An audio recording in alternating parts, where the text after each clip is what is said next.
Salut à toi, futur coach sportif ou coach sportif. Merci de regarder cette vidéo sur ma chaîne Apprendre le Step.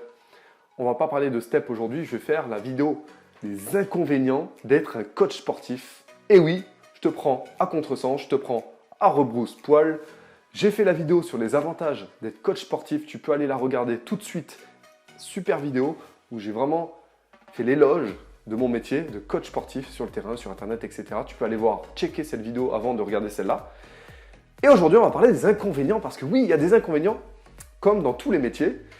Et alors, avant de parler des inconvénients, tu as un guide. Toi, si tu es futur coach sportif, tu veux passer ta formation au BPJEPSAF, eh bien, télécharge ce guide des 5 étapes du jury pour réussir tes TEP, tes tests de sélection. Allez, c'est parti, on va parler des inconvénients. Alors, le premier inconvénient vraiment il y a tous les coachs, vraiment, ça les saoule. Et je ferai aussi une vidéo sur la lassitude des coachs sportifs parce que c'est quelque chose que j'ai vécu et il y en a beaucoup qui l'ont vécu à cause de cette crise du coronavirus. Là, on est en 2021, crise sanitaire qui va peut-être continuer, je ne sais pas.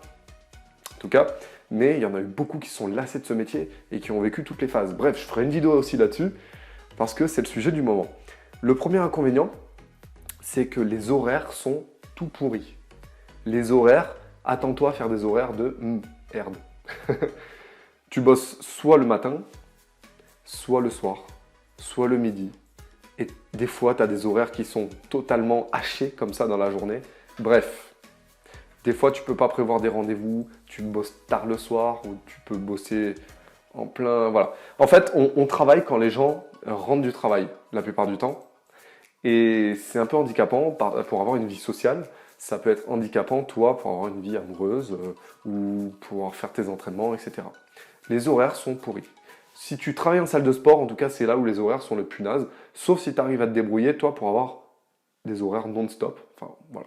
Il y a plein de façons de travailler en tant que coach sportif. Je pense que je ferai aussi une vidéo là-dessus. Ça me donne des idées, tiens, en parlant. Deuxième inconvénient, on est mal payé.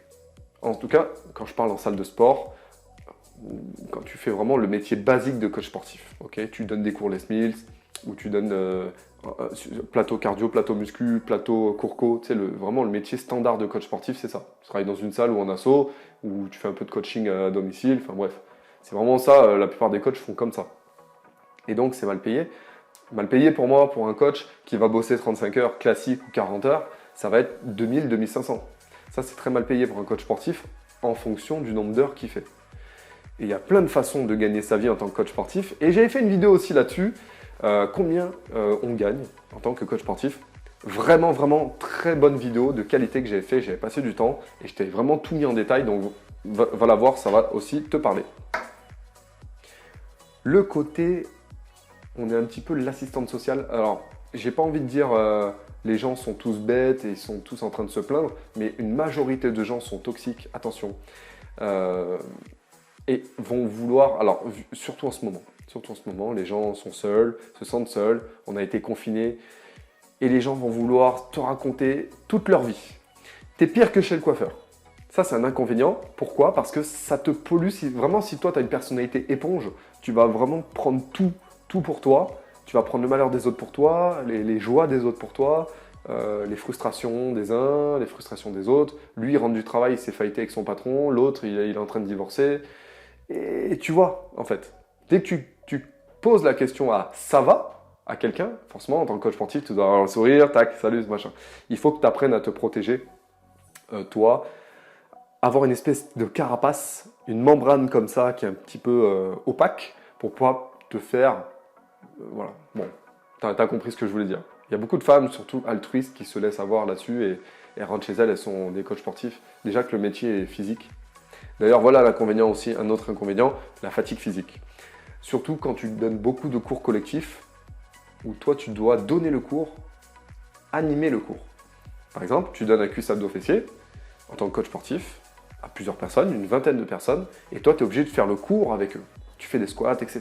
Quand tu donnes des concepts, les Mills ou alors à l'Orange Bleu, je sais en France, c'est un concept de salle où pareil, il y a des trucs Yako, je crois, c'est un truc comme ça, enfin bref. Plusieurs cours comme ça qui sont déjà créés de base. Tu dois faire l'animateur et tu n'as pas le droit en fait de te reposer finalement. Donc, et il y a des coachs qui font ça pendant 20 heures d'affilée. C'est fatigant, c'est super fatigant. Où sont tes entraînements là-dedans en fait? Quand tu donnes un cours de RPM, cours de bike, un cours de step, et t'enchaînes ça toute la journée, où sont tes entraînements? Donc attention, ça c'est un inconvénient majeur des coachs, et surtout beaucoup de jeunes coachs sportifs se font avoir là-dessus. Et c'est très très fatigant. Fatigue aussi mentale. Il y a les gens, il y a le patron qui te stresse, il y a la fatigue physique, donc forcément quand tu es fatigué physiquement, tu peux aussi mentalement, si tu manges mal, ou si tu n'as pas d'équilibre dans tout ça, bah, tu te laisses avoir aussi là-dessus. En parlant des entraînements, des fois tu ne peux pas te caler en fonction des horaires et des cours que tu donnes, tes entraînements, tu les fais quand? Donc le problème des entraînements en tant que coach, c'est qu'il y a certaines salles de sport qui te laisseront t'entraîner l'après-midi, le soir ou entre les horaires des cours collectifs. Et il y a d'autres salles qui refusent catégoriquement que les coachs s'entraînent. Heureusement, moi j'ai pu le faire, en tout cas dans la salle où j'étais, qui était plutôt une petite salle. D'ailleurs, je ne remercierai jamais assez mon tuteur à l'époque qui m'a laissé faire, parce que c'est génial. Il faut ranger les poids quand tu es coach sportif ou commercial, même dans la salle, la grande salle, tu es obligé de ranger les poids derrière les gens, sauf si tu éduques bien les gens. C'est très rare que les gens soient bien éduqués dans le rangement des poids dans une salle de sport. Et puis, tu as le côté commercial qui ne va pas plaire à certains coachs sportifs. Parce que oui, quand tu es coach sportif, il faut savoir se vendre soi-même, mais il faut savoir aussi vendre la salle de sport dans laquelle tu exerces. Parce que, voilà, c'est ce qui fait vivre en fait la salle et donc, du coup, indirectement, toi, derrière. Plus, et surtout dans les petites salles, j'espère qu'il en existe encore en 2021, à cause de toutes ces crises, confinement, etc. Il y a plein de petites salles qui ont fermé. Mais en tout cas, voilà, tu dois faire ce côté vente.